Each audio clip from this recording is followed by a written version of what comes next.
Это производство запустилось еще в 2016 году. Главным принципом и, как следствие, своим слоганом здесь предприниматели выбрали «с ветки на банку». Строительство на объекте началось еще до того, как проект был отобран российскими банками. Мы сами начали строить изначально на собственные средства. Завод площадью 1000 квадратных метров, фундамент залили, подняли стены и купили частично оборудование. И, повторюсь, по истечению года, как только мы услышали о начале этой программы, мы решили взять длинные дешевые деньги, так скажем. На то время ставка рефинансирования РФ была на уровне 10%, и вот под 10% мы как раз-таки собирались получить данный кредит, что в принципе и получили. После получения кредита мы начали достраивать этот завод, мы докупили недостающее оборудование, укомплектовали полностью.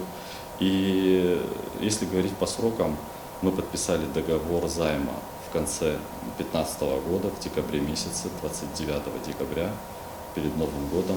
Я очень был воодушевлен тем, что меня пригласили в Москву на подписание этого договора займа.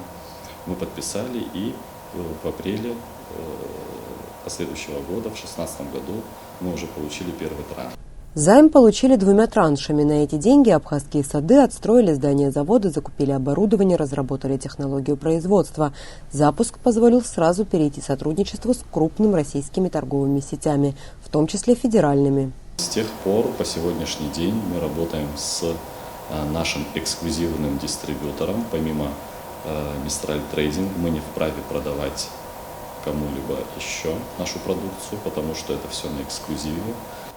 Продажи и маркетинг осуществляет фирма Mistral Trading, хозяин которой является Беслан Ахмедов. За все это время реализовано почти 900 тысяч банок нашей продукции. Если говорить цифрами, оборотами, то первые 2 года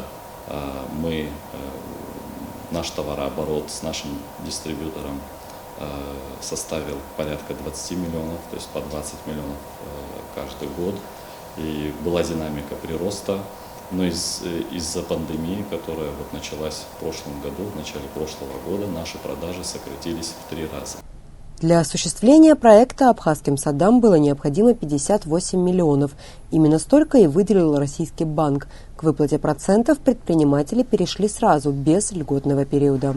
Для того, чтобы комфортно вести бизнес, любой предприниматель нуждается в неком периоде, где он сможет реализовать, построить, выпустить продукт, и после начала продаж обычно предприниматели начинают платить проценты. В нашем случае мы начали выплачивать проценты по кредиту с первого же дня, ежеквартально, конечно, но с первого дня выдачи этого транша, этого займа начали высчитываться проценты и начисляться на нас проценты, и по сегодняшний день мы уплатили в качестве процентов порядка 21 миллиона рублей. Взяли мы 58, выплатили 21 миллион в качестве процентов, частично и тело кредита мы закрыли. Но из-за пандемии мы, к сожалению, в прошлом году не в силе были выплатить проценты, которые составили около 5 миллионов рублей. Даур Арнаут также принимал участие в двусторонних переговорах в Минэкономразвития России. Объяснили, что они, в принципе, тоже солидарны с нами в том, что сложилась нелегкая ситуация, связанная с пандемией, и речь идет о том, что по нашему проекту мы будем проводить реструктуризацию, обновляем финансовую модель, где мы расписываем график выплат наших займов, в том числе и процентов. Никто не уклоняется из инициаторов данной программы от уплаты процентов либо возвратов займов. Я лишь могу сказать о себе, о нашем проекте. Мы относимся к этой программе льготного кредитования очень ответственно. И то, что образовываются определенные долги по процентам, это рабочий процесс. Говоря о планах компании, Даур Арнаут рассказывает, что недавно был заключен договор с зарубежным предпринимателем. Это открывает новые серьезные перспективы. Он занимается производством чая, фруктового ягодного чая. на территории Ставропольского края, из Пятигорска. Сейчас он занимается укомплектовкой оборудования для фасовки этих чаев, а мы будем, в свою очередь, выпускать для него продукцию, сырье. Это сырье, кстати говоря, состоит из фруктов, фруктового микса на основе меда. В виде сырья будет поставляться продукция в город Пятигорск, где в Пятигорске на его заводе, на заводе нашего уже текущего партнера, нового партнера, будет фасоваться это сырье в пакетики. По словам Даура Арнаут, слышать о том, что ни один из инвестируемых проектов не запустился, ему, как предпринимателю и руководителю активного производства, странно.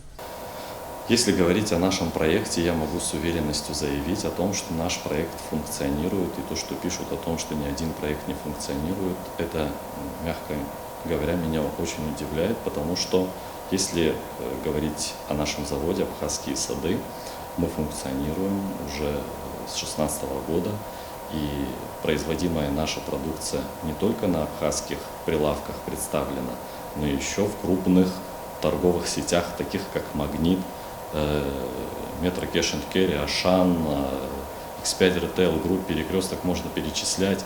В этих сетях на полках мы представлены, и россияне уже на протяжении ряда лет покупают нашу продукцию.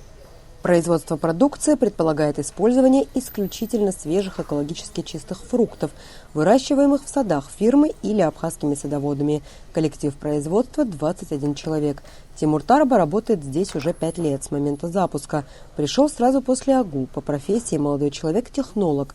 Он раскрывает нам логистику внутри производства. Фрукты поступают в склад. После этого ребята уже рабочие забирают фрукты оттуда, привозят их сюда. Здесь у них предварительно уже наполнена вода. Это для мойки и чистки фруктов. Они засыпают сюда фрукты. Дальше у нас все поэтапно. Фрукты поднимаются сюда с помощью элеватора. Здесь у нас тоже вода подключена. Соответственно, после элеватора они переходят в сортировку. Здесь у нас стоят 2 рабочих, обязательно женщины. И они выбирают фрукты, то есть сортируют. Сортируют в том плане, что отбирают гнилые и непригодные для производства джема. Дальше они отправляют, опять же, по этому столу отправляют на элеватор. Здесь же в элеваторе тоже подключена вода, опять же, еще раз фрукты моются и отправляются дальше в дробилочную машину. Дробилка превращает, дробит фрукты и отправляет их уже, соответственно, в протирочную машинку. Протирочная машинка измельчает весь этот продукт и делает пюреобразную массу, которая нам и нужна для производства джемов. Дальше у нас, как вы видите, емкость, она 500-литровая, наполняется и наполняется пюре, фруктовым пюре. И мы дальше отправляем его в варочные котлы. Там происходит процесс варки. После джем должен настояться и отправиться в дозатор, а оттуда по банкам. В данный момент вы можете наблюдать этикетировочный процесс. Мы готовим товар на местный рынок. Вот вы можете наблюдать нашу этикетировочную машинку. Следовательно, вот наш работник ставит это все на линию. Дальше здесь уже автоматически клеится на банку этикетка и проходит дальше. Дальше у нас датировщик, то есть наносит дату, предварительно ту, которую мы поставим на самом принтере. Вот следующий наш работник укладывает эти же банки в лотки. У нас в лотках по 16 банок. И отдает, следовательно, уже сюда женские руки, так скажем, для уже придаем окончательный вид нашим банкам. Вот вы можете наблюдать вот такой вид. Если вернуться к программе инвестиционных проектов, то изначально в планах было вернуть займ в течение 5 лет. Но события 2020 года показали, что прогнозирование – дело неблагодарное и даже опасное. Даур Арнаут говорит, что период будет обновлен, а сроки продлены. Но, скорее всего, ненадолго, считает сам предприниматель. Элеонора Гилаян, Торник Амичба, Абаза ТВ.